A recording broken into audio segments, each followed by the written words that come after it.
What's up, guys? Vital Syntax here. I've been playing the new Far Cry 3 Blood Dragon, which is it's actually a separate game from Far Cry 3, so it's not downloadable content for the game, which is kind of weird because it's so similar to Far Cry 3. It's essentially the same game engine, a lot of the same game mechanics with kind of a new area to explore, a new storyline, new weapons. So it seems like it would be a new DLC. I mean, it has a completely different setting. I mean, Far Cry 3 is this kind of tropical island with pirates and things like that, where this is this super high-tech, futuristic laser show, and it's really awesome so far. I haven't completed the game, but I'm going to do a full review once I do.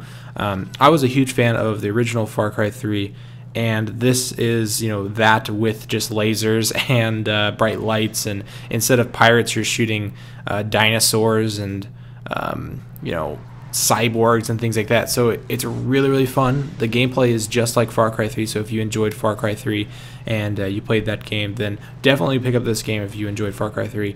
Far Cry 3 did have multiplayer. This game is just the single player, so it's just the storyline that you have to play through. It has a lot of the same mechanics, like hunting. Now, you don't hunt to necessarily find their skins that you can make into bigger wallets or hold more ammo and things like that. Really, all you do as far as hunting is you'll get these missions at the outposts, which are very similar to the outposts you had in Far Cry 3. And by completing those outposts, you'll get these mission options where it'll be like, go rescue this hostage or go kill this type of animal. And when you kill that animal, or you save a hostage, and you get attachments for your guns, and that's really the only rewards, that type of rewards that you'll get throughout the game. And there's a ton of attachments, and you can have as many of them attached as you want. Whereas I think in Far Cry 3 you were limited, so you can get things like shooting lasers out on an assault rifle, getting an extended mag, so it doubles your magazine size. You can get foregrips. You can get higher magnification scopes on the sniper rifle. You can get explosive rounds that do a ton more damage. And there's also quite a bit of weapons. There aren't as many as in Far Cry 3, because Far Cry 3 had like 3 or 4 assault rifles, a couple pistols, a couple different sniper rifles. It had more of each, or more than one gun for each type. Now, I haven't completed the game, so there's definitely going to be some more guns that I unlock as I play through it. But so far, I've seen your assault rifle, pistol. There's a chain gun that's really awesome. There's a flamethrower, a sniper rifle. There's still the bow and arrow if you want to use like stealth mechanics and stealth gameplay. And they still have like the throw the rock type of gameplay where you can distract enemies, but instead of throwing a rock, you throw a piece of a dice, and that's really, really cool. So all really the same gameplay is there, but it's just a completely new setting and a completely new storyline. And the setting is kind of this ironic, funny type of sense of humor. That's my kind of blowjob. Whereas I think Far Cry 3 was more going for serious and kind of, I don't know, more bloody, where this is more lasery. I think, and there's a lot of commentary, like when you're on your loading screens or whenever you're talking to the AI, which I believe her name is HUD, or Heads Up Display. So that's kind of funny. She kind of helps you through the different missions that you do throughout the game.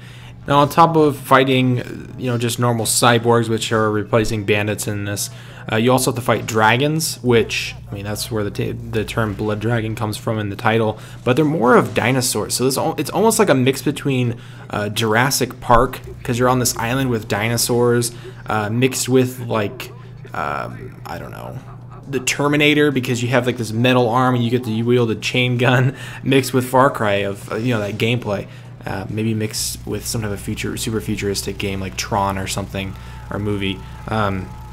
And it all comes together to be really, really awesome. And the voice acting and the commentary is in a really ironic and funny way. I mean, most of the time you have people trying to do voice acting that are really serious and emotional.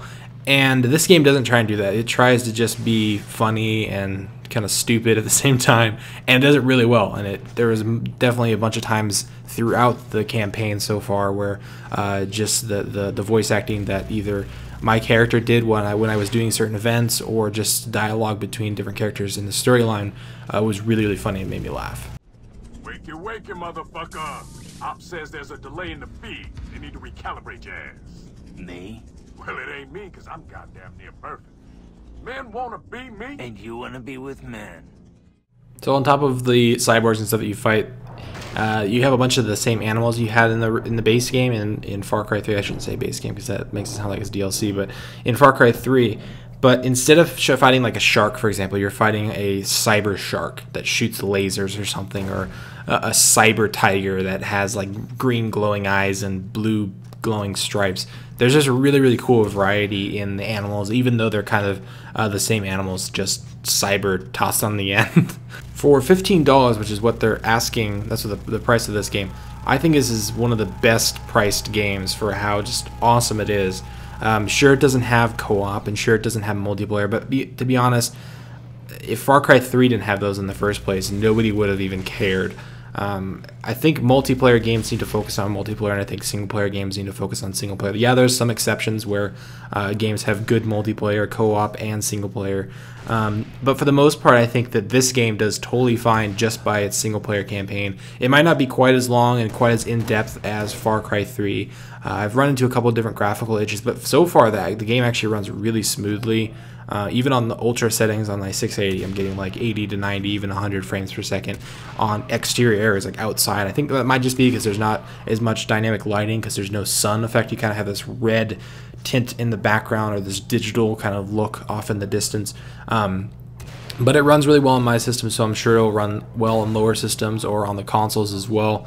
But yeah, for $15, this game is totally worth it. And if you at all enjoyed Far Cry 3, or maybe you didn't even get to play it, maybe you had a friend that told you how good it was, or just look at the reviews on Far Cry 3, you'll know that this game is basically the same game mechanics with a new storyline, and it's definitely worth $15. So everybody should pick it up. But anyway, thanks for checking out the first impression reviews for Far Cry 3 Blood Dragon. Hopefully see some more videos on my channel soon. Remember to subscribe and leave a like or favorite if you enjoyed the video. So anyway, I'll see you guys in the next video.